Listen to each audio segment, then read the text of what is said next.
cefalexin, yung pangkati-kati sa aso. Meron po kayo nun? Yes po ma'am, meron po. Pero pwede po pahingi po muna ng reseta. Ano ba na reseta? Yes po ma'am. Dapat po kasi prescribe at tamang dosage yung ibibigay natin ng gamot.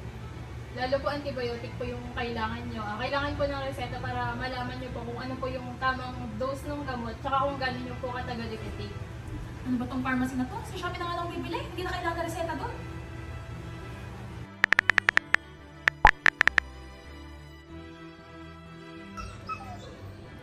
Shopee ma'am.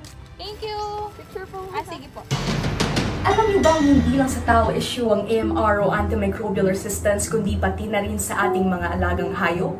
Ang AMR o antimicrobial resistance ay kapag unti-unti nang hindi umiepekto ang mga gamot. Yes po, mga antibiotics. Dahil ang mga mikrobyo na dapat ay pinapatay nila ay nakakaya na silang labanan. At kapag nangyari ito, ang simpleng infeksyon ay nagiging isang nightmare. At ayon sa mga bagong statistics, ay patuloy na tumataas ang mga kaso ng namamatay ng dahil sa AMR. Kaya naman pag nagkasakit ang ating mga alagang hayop, ay huwag po tayong mag-self-medicate. Hindi po magic pills ang mga antibiotics. Dapat ay prescribe ito ng veterinarian at tama ang dosage. Huwag po tayong makampante sa bahala na mindset. Remember, ang AMR ay threat hindi lang sa kanila, kundi sa ating lahat. Don't let resistance spread! Use antibiotics right.